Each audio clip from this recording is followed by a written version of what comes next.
come on. But I cut Troy off the other day. So, well, there's the light anyway. Welcome to the Writer's Life, place where you get the sight, sound, smells, taste of my particular writer's life, where you get the truth, my truth about the writer's life. Subscribe if you haven't already. Punch the like button. Tap the bell for notifications so that you don't miss out on one single uber exciting video, and how exciting they are. They will be today. Go to vinceandrew.com, pick up Max Gator. If you like Jaws, if you like all that kind of stuff, I wrote it for myself just to entertain myself. So you'll like it too. I have a really awesome guest today. I have Kristen Lamb. Kristen Lamb Chop. How many times have you heard that one? Kristen does everything. She's a best-selling author, best-selling nonfiction author, teacher, writer's coach. She's like, I don't know, what's your score in the range? Expert? Well, I don't know. I think if you're actually an expert, you always think that you're faking it. And any moment, people are going to figure out that you're a fraud. Right. I used to So, go with a cop, a female state trooper, and she was an expert on the range. I mean, people pay me. I mean, I'm apparently very good at what I do. I've been doing this for about 25 years. So, Uh-oh, somebody's already on to you. I know I just put LinkedIn class clown in my bio because I'm like, What's up, I'm Tim? just going to make LinkedIn fun. It should be, because otherwise it's a snooze. Oh, yeah. So Kristen and I were just in the green room, so to speak. We're just lamenting our how we spent the winter fighting off what is it called, bronchitis, right? And Yeah. with me, it's been coming and going. Same thing with Kristen. And it was funny because I was like, Yeah. I So pulled out excuse a our cough drop, coughing. and she pulled out a cough drop, and I pulled out of water. She pulled out of water, Yeah. and I was telling her how I just went to the doctor, and I haven't felt right since I got the jabs. Really, something's always been off. And I was mentioning how last time I got a blood test, they told me that I think my white platelets were so low that I should be dead. And get to the emergency room immediately before you stroke out or bleed out. And I was like, all right, something's not right, you know. And I even went to the dentist like 2 days later, and like it was fine, you know, like so Yeah. something with That's weird readings That's or already curious though, because if they're worried about you stroking, it's because you should have too much clotting factor. If you're going to bleed out, it's you don't have enough clotting factor. So that's already weird. right. You were mentioning something about SARS and how it's like. Tell me again about the. Okay, well, no shade on anyone who took the jab because I know Right, that people did it for their own reasons. I right, didn't because I have autoimmune issues. The other reason is it was an experimental vaccine. And if you're self employed, like a lot of writers are, you either have very high insurance and it doesn't cover a lot. So, since it was listed as experimental, I did not want to be put in a position where I couldn't sue if I sprouted another head. right. So, and I wasn't in the risk zone. My husband and I both work from home. We homeschooled.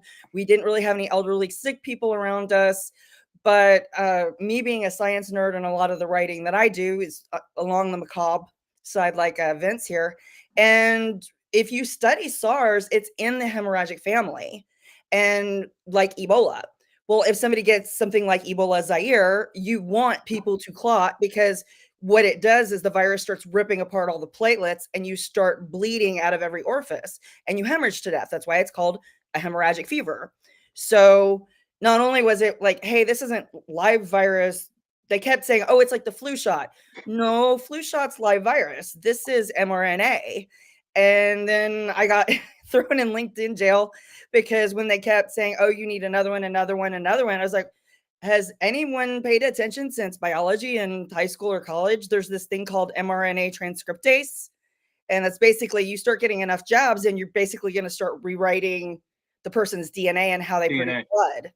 Mm. So I got in trouble on LinkedIn because I have friends that are in the funeral business. And two of the first industries that really said there was possibly a problem with some consequences of the jab, which for the record, there is nothing out there on the market that you can take that does not have a side effect before anybody gets pissy. I cannot take a vitamin C without it saying, don't take the whole bottle. It could cause stomach upset, whatever. Right. So everything is going to have a potential side effect. But two industries that were really ahead of the game were three phlebotomists, because they were noticing when they were taking blood that the blood was different. Tattoo artists, I have friends who are tattoo artists, and they literally could tattoo someone and didn't even have to ask, and they knew they'd gotten the jab because of the way they were bleeding. But the one that was the most interesting was friends of mine who were in the funeral industry, because first of all, you have all of these deaths, which, okay, we're in a pandemic. But then normally when you go to embalm a body, you first drain the blood and then you push through the embalming fluid, which normally is not that hard to do. Well, all of a sudden, the people in the funeral industry are like, what is going on? Because they're pulling out these just massive, massive clots that are, Oh my God. inches and even feet long. Like their whole body was nothing but one big clot. Is that what caused them? Perhaps it was that like the cause of death? Oh yeah, definitely. Yeah. And Well, you their don't blood have to have doesn't flow. you don't have to have a huge clot to die. That's why No. finally the airline industry, I think it was, because they're always short on pilots. And that was the first industry that really was able to push back, because they're already at risk for blood clots because they sweat a lot. And then if you give them a vaccine, jab, whatever you want to call it, that could potentially create increased risk of clots, then all of a sudden they, like the athletes, they started having pilots dropping left and right from strokes and aneurysms. And yeah, you don't have to have a huge clot to die. But when you had these, you can go look at it. Russell Brand has a lot of great videos on it, and all of his stuff is sourced. Right. I mean, it isn't like he's going out to these like rogue sites. These are actual scientists, and he even cites the CDC. Right. I've seen some of his posts. Yeah. Yeah. They're good. Yeah. And Russell Brand. If you don't look him up, everybody, if you just. But he has a lot of video. But what's funny is I got in trouble on LinkedIn, I think in early 2022, saying something about this. And that was before any of the video stuff started coming out. Right. And I was like, look, if this is what us writers do, we war game things out. And I'm sitting here going, well, I mean, if this thing is a cousin of COVID, it's a hemorrhagic, it theoretically could have a side effect of overdoing it on clotting factor. Right. Which means, maybe if you want people to take the jab, you need to test their blood to go, hey, maybe we need to get you on blood thinner so that you aren't at a risk for increased stroke. I mean, I don't know if you remember. I mean, do any of us remember watching, like, you couldn't have any pharmaceutical ad. Like you'd have like people running with a picnic basket through the park, and at the end it was like, may cause bleeding out the eyeballs, your head might explode, explosive diarrhea, your stomach may and you're like, good God, it's acne cream. Right. Could cause sexual dysfunction and and yet the minute anybody said, hey, could there be a side effect here? It's like they're throwing holy water at you. Oh, I know. You're even going, so you're meaning to tell me the global population takes roughly the same jabs and no one has a side effect? Really? Yeah. Yeah. I mean, I met a girl years ago when I was in grade school who was allergic to water. Oh my God. I knew another girl who was allergic to sunlight. I ran into another person that they were allergic, so their body reacted so badly to salt that what they had to go through to where they didn't have catastrophic health issues. I mean, because salt's in everything, even if you don't add it. Like everything has a natural salt. So I'm like, well, there's all kinds of weird bodies out there. I mean, clearly, if there's people allergic to sunlight, somebody might react to this jab. Yeah. Yeah. And it doesn't mean that I hate people or I hate old people or I want people to die, just because I go, yeah, I'd really like to see more data on this before I'm going and putting a bunch of stuff in my body. Right. Yeah. I wanted to get out so bad. Like I would have taken 8 of them. Yeah. I would have said, go ahead. Poke me up. I don't care. And just so I could get on a plane and get the hell out. That's the way I am. Yeah. But I regret it now. because I still say there's something going on inside here that shouldn't be going on, and that it has something to do with that. Well, and in all fairness, Vince, most of the people who took the job did so because they were being good citizens. Right. You know, it was solidarity. I want to make sure that people around me are safe. I don't want anybody's grandma to die. I mean, Right. people did it being told by people that theoretically they should be able to trust that this was an okay thing. Right. And historically, I mean, I don't there's so many things going on right now that I don't understand why they're issues because they really shouldn't be. Historically, the medical and pharmaceutical industry, we've always gone through this. I Right. mean, when we discovered radiation, like doctors were throwing radiation at everything. Oh, you have acne? Let's radiate your face. Let's radiate your hair. Let's radiate, you know. I mean, Yeah. seriously, my grandmother had really bad acne and they were treating her with radiation. Oh my And God. so years later, I mean, she aged really well, but the only areas that she had any skin cancer was the areas they thought it was awesome to put radiation. And Right. you Good study idea. the 1950s. Sorry for talking over you. I don't know if you Right. remember, you would know this. You're not old enough, but you're a nerd like me. They used to, one of the selling points in shoe stores was they had x-ray machines to x-ray your child's feet.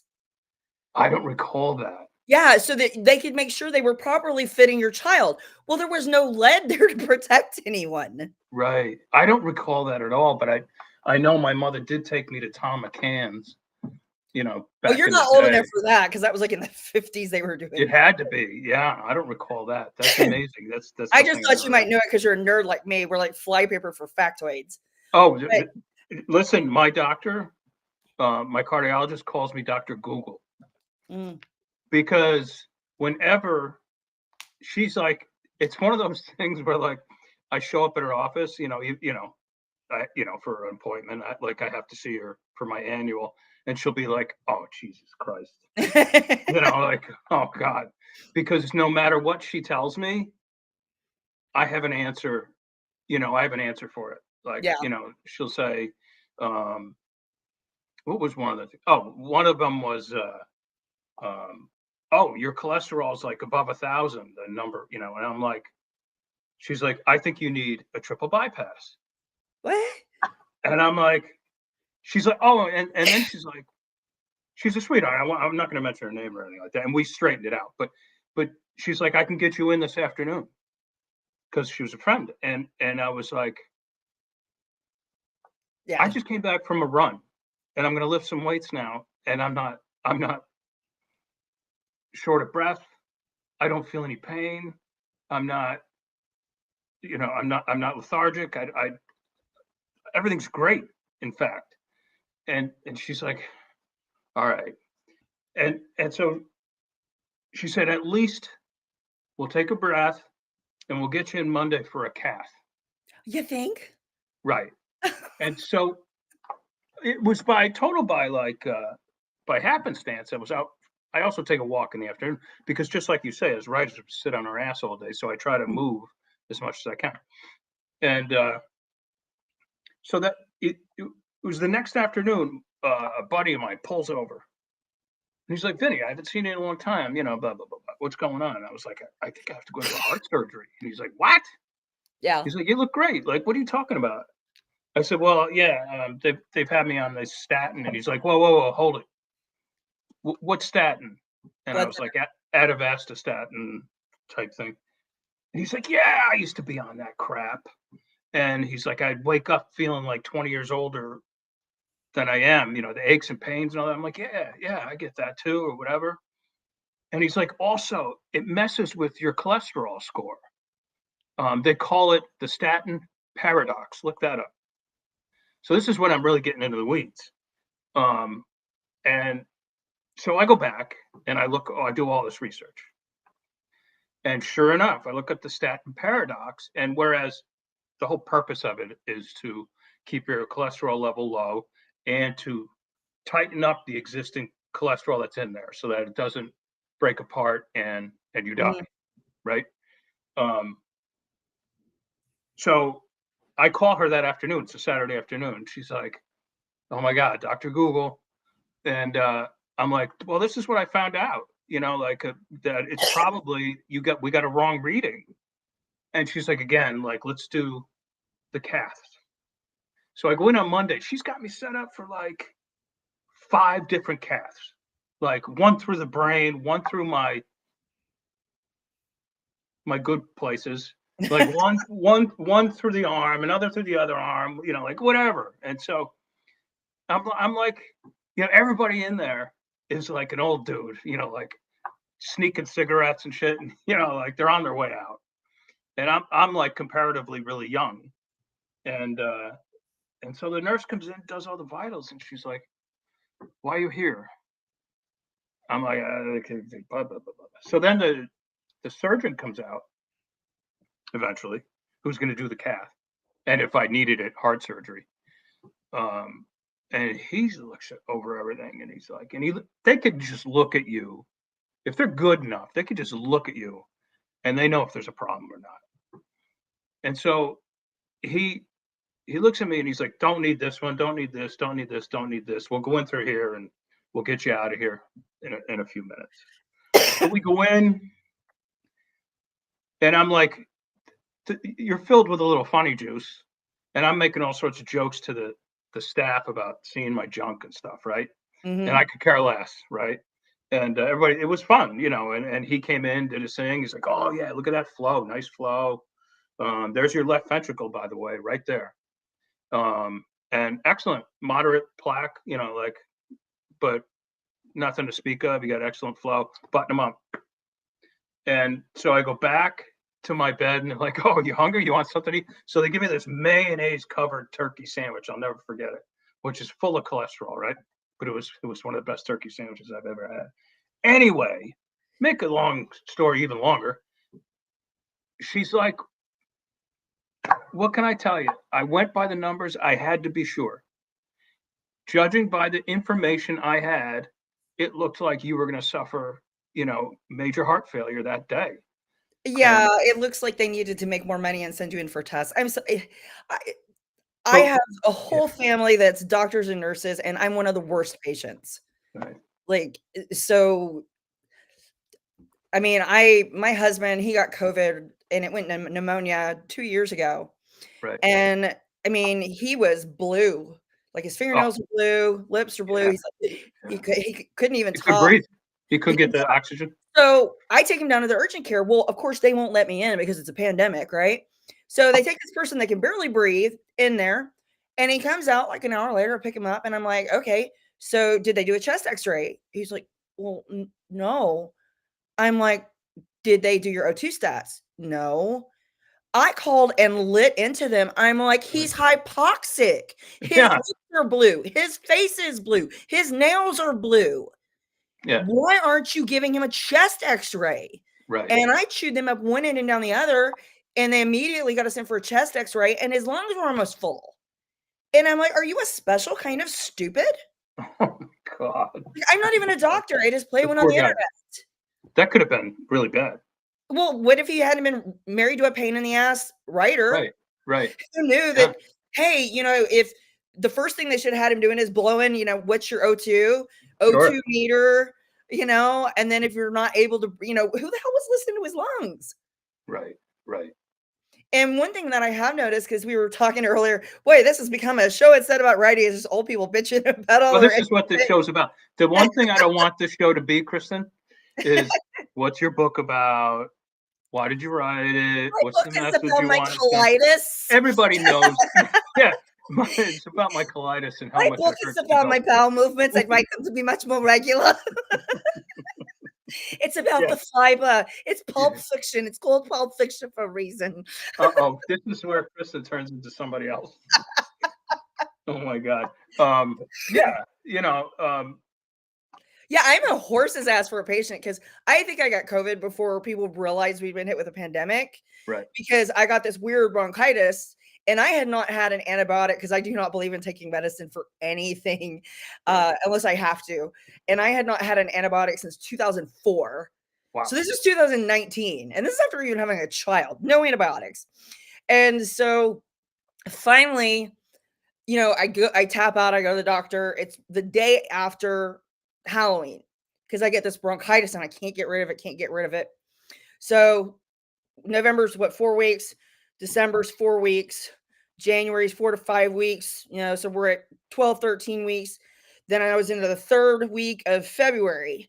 So we're what, 15-ish, 16-ish weeks, right? So go back to the doctor for the umpteenth time that they've given me Z-Pack, this pack, that pack. And so this nursing practitioner comes in.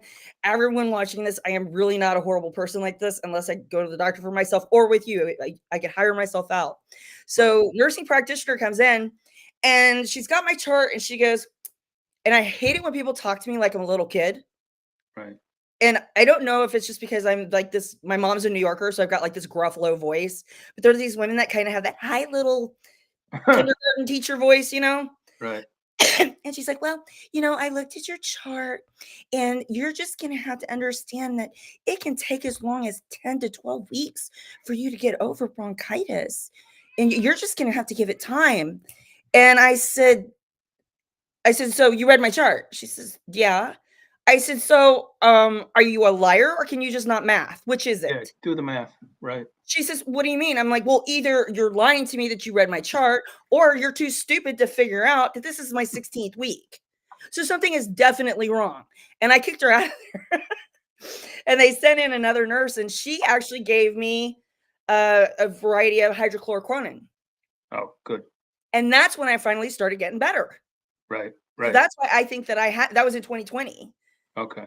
But had I not such a cast iron bitch, I'm like, this is 16 weeks. Right. Yeah. I think there's a lot of CYA that goes on in physicians' offices these days, and cover your ass.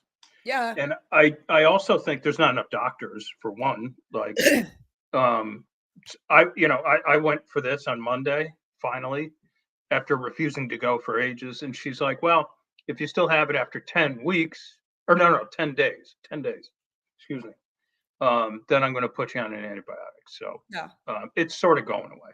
So, if you hear yelling in the background, that is my attention whore, Odin. It's your what? He's an Egyptian Mao. He's an attention whore. So if you hear him talking in the background, it's because he's not being included. Oh, okay. All right, gotcha. How many animals do you have? Too many. You have a lot of cats. That is not my fault. When I got married, I had one cat and one dog. My husband is the crazy cat lady. Oh, is he really? Yeah, they love cats. Your husband and I would not get along if we were going to live together. I can't do cats. Are you allergic or you just don't like them? I'm allergic. Oh, I'm allergic. If I go over, I'm like, don't touch me. It's been a deal breaker for myself and some girls. Like, well, that's why he's just spoiled because he has a Scandinavian housewife. So, we Scandinavian death clean all the time, Right. So we are the people that spend $2,000 on a vacuum cleaner so that everything is nice and pristine. Oh my God, you don't want to see my house then. But it's a constant battle here with a teenage son. But right. No, he was an anniversary gift back in 2014. If he gets close enough where I can pick him up, come here. Where are you going? Okay, sorry, squirrel. Anyway, no, I've had that happen so many times in the medical community. My son's never been sick because I eat very clean because of my autoimmune issues. So gluten-free, dairy-free, sugar-free, this, everything's non-GMO, organic. I do a lot of cooking. Foods. Yeah, he never had baby food. I breastfed as long as that I could. And then when I started putting him on foods, it was just whatever we ate, just ground down. And so he was never sick. So when he would get sick, he'd really overdo it. He ended up, he'd gotten a little bit of a stomach bug. And so I guess his immune system was down. Well, all of a sudden he had what looked like a raspberry rash on his face. And he was only like 3.5, 4 at the time. And he wasn't the best at communicating because he had a very bad accident when he was 2.5. And he knocked all these 4 front teeth up into his maxilla. Oh. He had an accident out at our ranch. My family members took him out there, even though they weren't supposed to. But anyway, I had a little bat boy. So it was often very hard to understand what he said because he didn't have anything to thrust against. Unless he dropped the F-bomb, and then that was totally clear. Mommy says it all the time.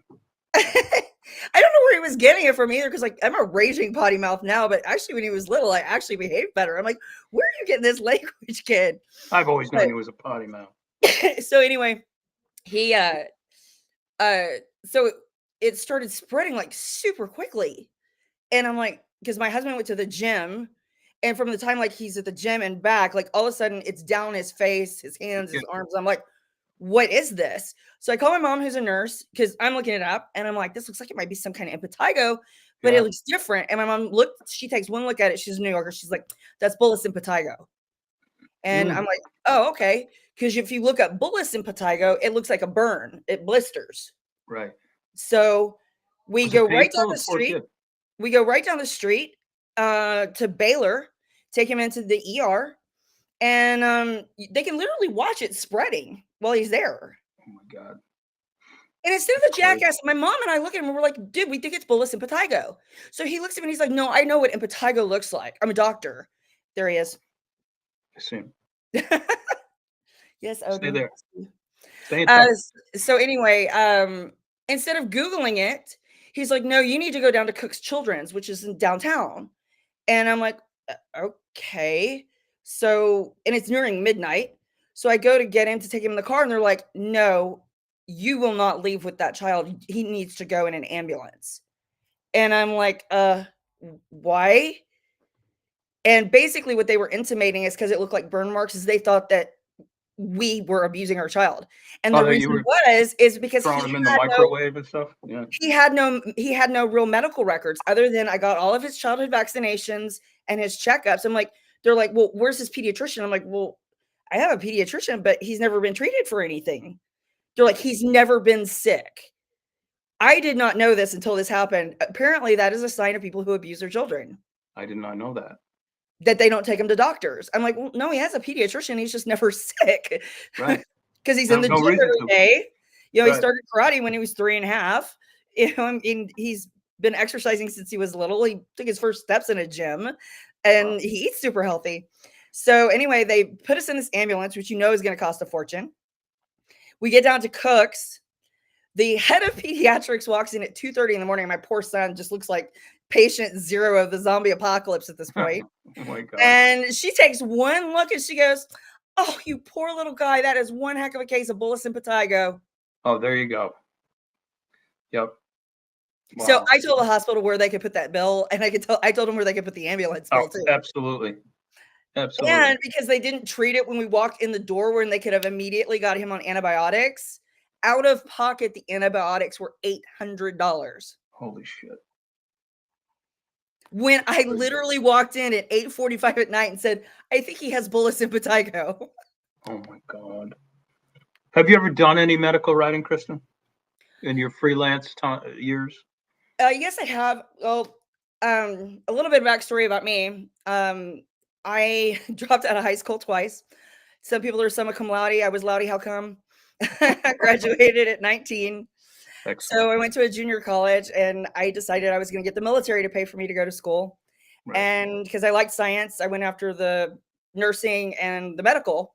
I won a full scholarship to go to Texas Christian, which is like a hoity-toity rich school. I couldn't pay for it, but hey, Air Force is going to pay for it. Nice. So I spent close to 3 years as a neuroscience, heavy science major.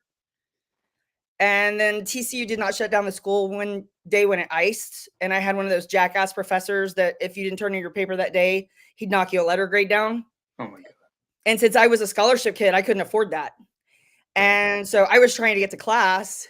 And, you know, we're down here in Texas. We don't have stuff to de-ice. So it took like an hour to chip into my car.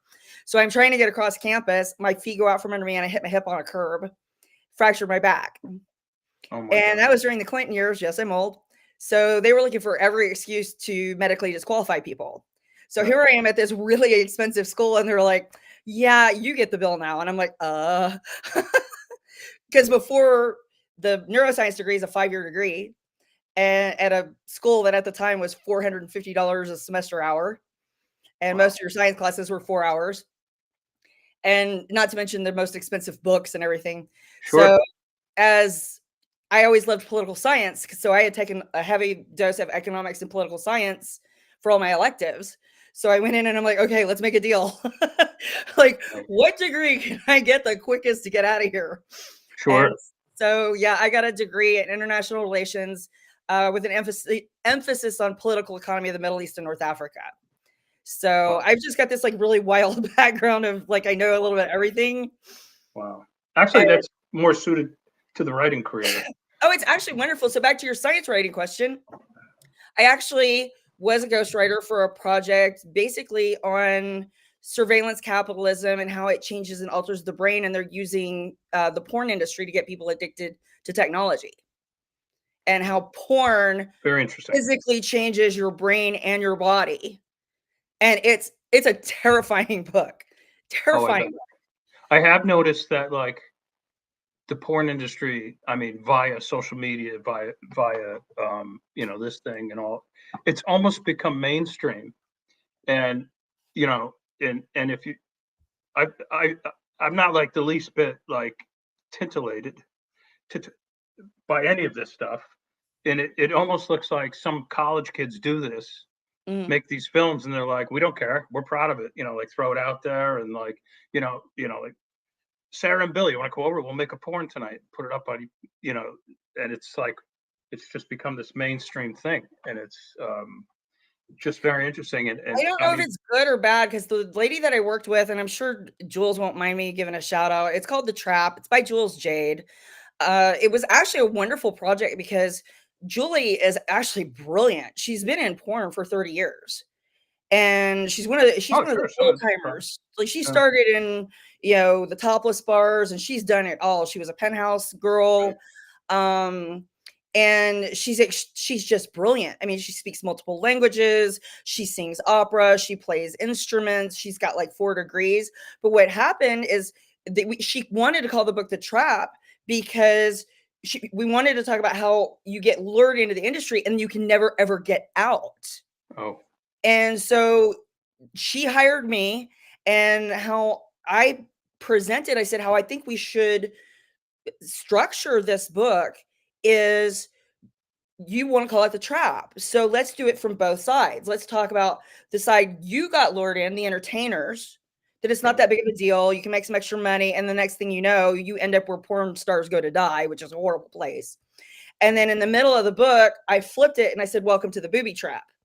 And we started with what happens to the men that you're just goofing off online and you see the pop up and you're like, oh, I'm bored, because I wanted to know and she wanted to know this. We did this research together.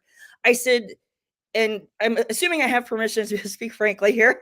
of course you do. I wanted to know why men, because I like to consider myself a woman of the world, Sure, but I you was are. like, how are these men going from sorority sister pillow fight to I can't get hard without watching a woman get abducted and gang raped?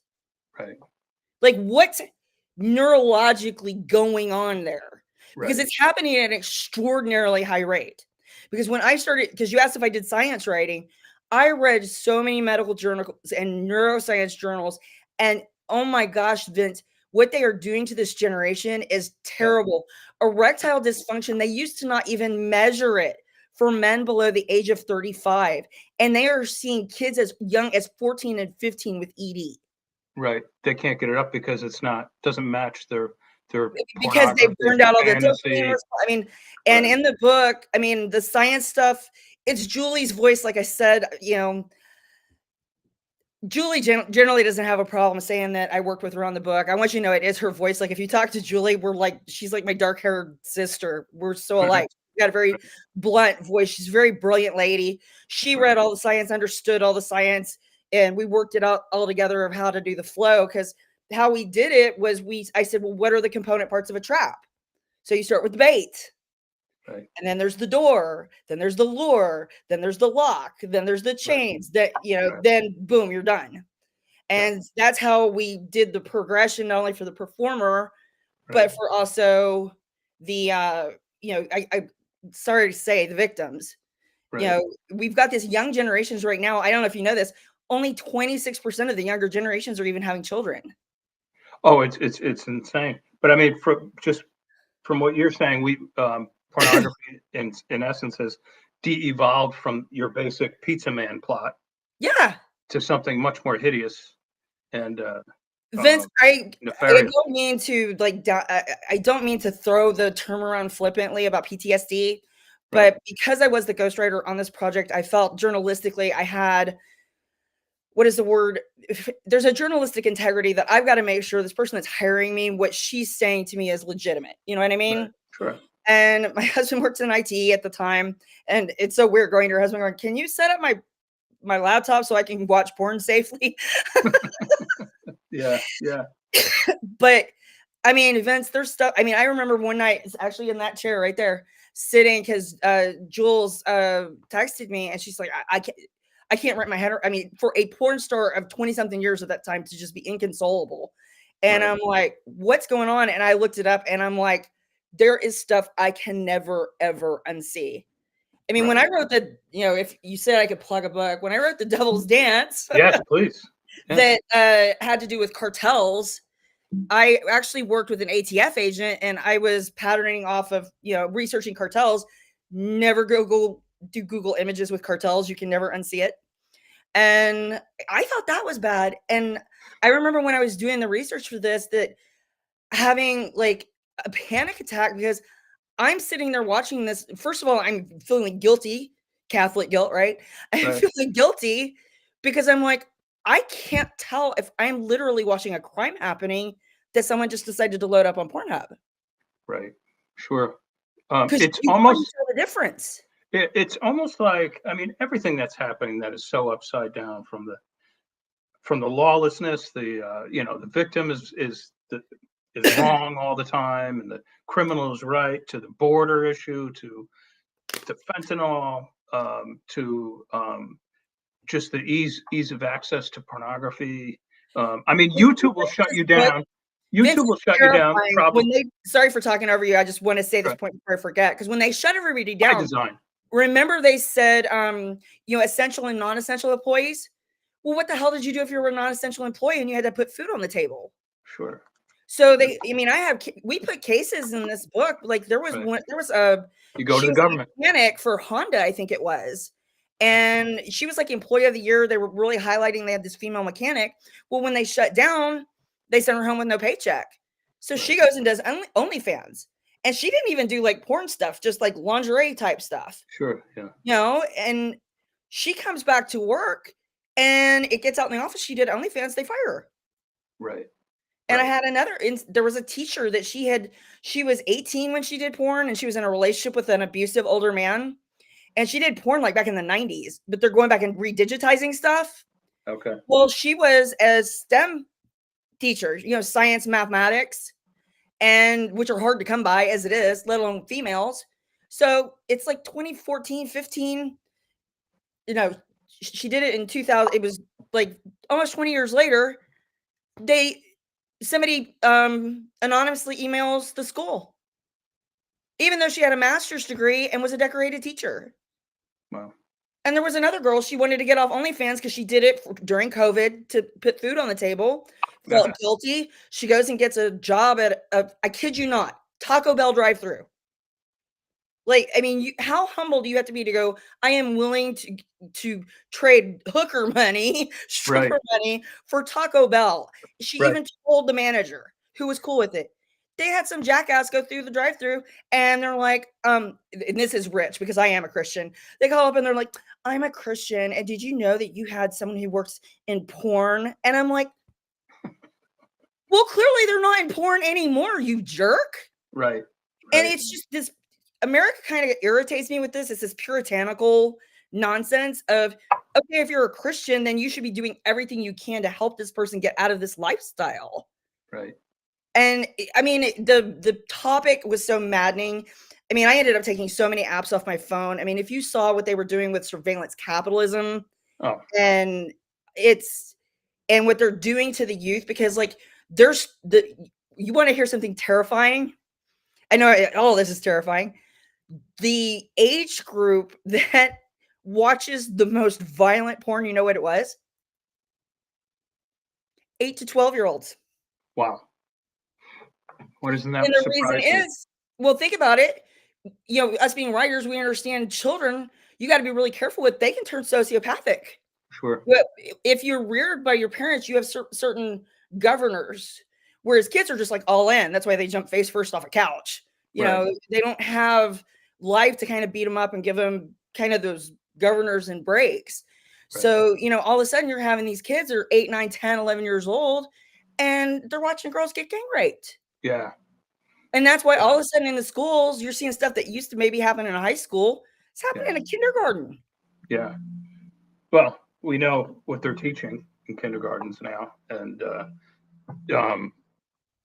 it just seems to me like the evolutionary step, the next step. I mean, Well, you can.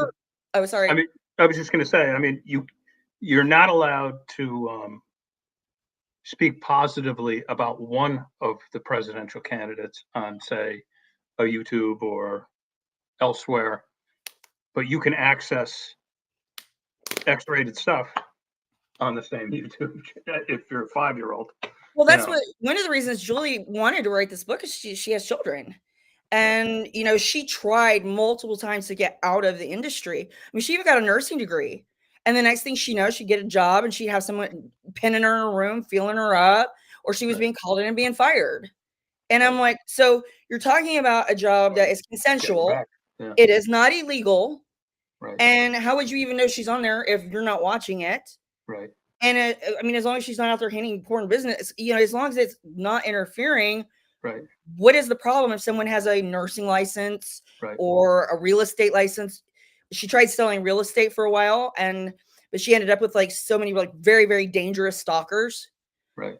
And so there's this notion that people can get into porn to make the money, and people were desperate during COVID. Sure. And you know, because I mean, the electricity bill wasn't going to take exposure dollars. No. And so, you know, people who under any other circumstance normally would not have done that, many of them rendered themselves unhireable after that. Yeah. Yeah. Yeah. Something's not right. Hasn't been right for almost 4 years. And then if you go look at the companies, what grinds my gears is whenever you watch free porn, whenever the product is free, you are the product. Okay. So they're basically what the algorithms are doing, Vince, is I'm going to use you for an example, is they're putting in self-evolving algorithms, crawlers that are going through your data. So when you're on, you know, YouTube, whatever, they're looking at what you're liking, what you're scrolling past, how long you're staying there, what you're buying. And what they do is they put together what they call an algorithmic identity. Right. And then they sell that algorithmic identity to companies. So they know if they're selling to a middle-aged man or they're selling to a 15-year-old boy. Right. So what I want to know is why all of these companies are totally okay with advertising on these porn sites. Yeah. And me as a consumer, if I'm buying stocks, I don't know, maybe this is where I get a little self-righteous. I'm like, maybe I don't want to support companies that are pushing this junk. Oh, because they most definitely are. You know, because if Walmart is, and I'm sorry, Walmart, I'm just using you as an example. If Walmart won't hire a porn star, then why are you advertising on porn? Right. Right. I don't know. Everything's so freakish, you know, and God forbid, you know, you're not supportive of this. You know, someone brought up yesterday, I think it was Kid Rock who brought it up on Rogan. He's like, wait a minute. We've got like Pride Month and Veterans Day. Shouldn't it be in reverse?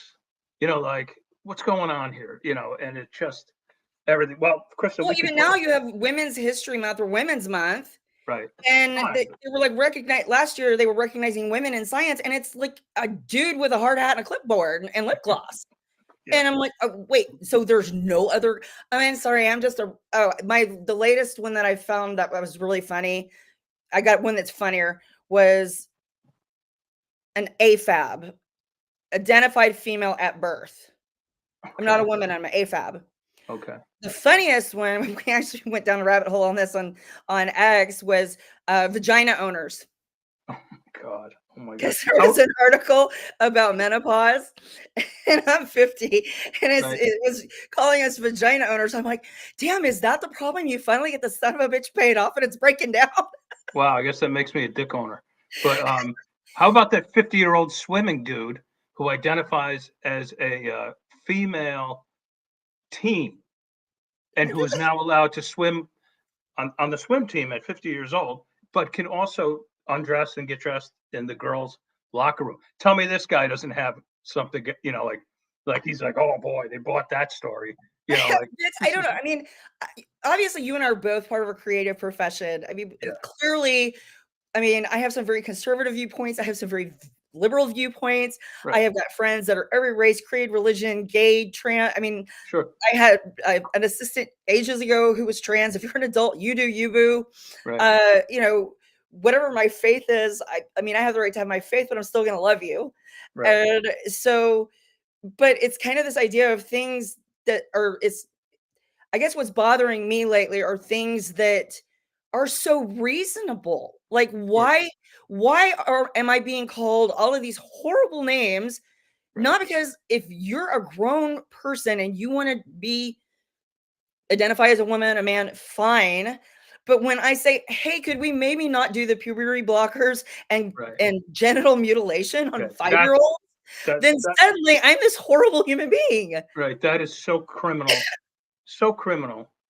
and so beyond the pale. And That I don't know if you know this, Vince, because I mean, it may help you with your heart issue. Because I'm like you, Dr. Google. With my husband, they were trying to do that to him. You know what was wrong? Not enough testosterone. Mm, We took him be. in, and his testosterone was so low, he was like that close to needing to be in a hospital. Wow. He got Wow. on a hormone. But get this, they are just now in like the last few years understanding that a lot of normal problems that men are getting in their 50s, like the ED and all that, literally all it is you need hormone replacement. Yeah. They're just now figuring this out. Right. I spent 10 years telling doctors, I think I have a thyroid problem. I'm a teacher in jujitsu. I live in a gym. I eat this crazy way. I'm putting on weight no matter what. Right. And they were throwing psych meds at me. I mean, I don't need it. And the minute I got someone to listen to me, all I needed was thyroid medicine. Yeah. And yet we know so little about hormones, and yet suddenly we're going to start throwing puberty blockers at mass groups of kids. I mean, like, is the 2020 is just like the age of human experimentation? Yeah, no, it's unbelievable. Well, you heard of the age of Aquarius? It's now the age of Dr. Mengele. Yep. Right. Yeah. I mean, Tim Deaver comments that he's been on a hormone it was replacement for 2 huge years. difference. Best thing he ever did. I'm going to look into it as well. Because Listen, Kristen, yeah. we're a little bit over because I try to keep it to 30 minutes just because. Yeah, sure. Oh, yeah, we are over. But you have to come back. Sure. You have to come back. I might have to have you as a monthly friend, a monthly guest, because you have so much to contribute. And where is the best place for people to find you? My website, www.authorkristenlam.com. Because I'll put it below. You're making me type. No, I'll put it below. I'll put it below in the description. And yeah, and I mean, this book came out a few years ago. It was right before I took on the ghostwriting project. This is The Devil's Dance. So if you're interested, it has to do with Texas and the cartels. Okay. And I think I started reading that one. It takes place before all of the craziness. I am working on the trilogy right now. Cool. I set it aside because I got paid really good money to do ghostwriting. So, you go where the money is. Sure. But, it's gotten really great reviews. It's a really fun, quick read. And, I blog pretty much weekly now. I mean, I've experimented with 5 days a week, 1 day a week, 2 days, Right. I'm not blowing smoke here, you guys, but Kristen's blog is really fun. It's really fun. Check it out. Definitely check it out today. And thank you for coming. Yeah, I told you there was no way we were sticking to 30 minutes, dude. Yeah, no, I know. And I try to do that just because people cut off like around 10, 15 minutes. It's tough to get them to stay for the whole show because I'm not Joe Rogan, but they could do 3 hours, right? And we'll get there though. Maybe we need to just have some spicy content where we're going back and forth. You need a right. I mean, maybe we'll have to set up at least a bi-monthly show or something like that. We'll talk. My agent will writers really think. Right. my people will talk to your people. All All right, right. Kristen. Thank you. Tim, thanks a lot for chiming in. Yeah, thanks, Tim, for And being here. I probably should have done a better job announcing. I just wanted to get a trial run through to see how it went. oh, it's terrific. And for everybody else who's going to watch the replay, ciao, ciao. And I will see you probably Sunday. And again,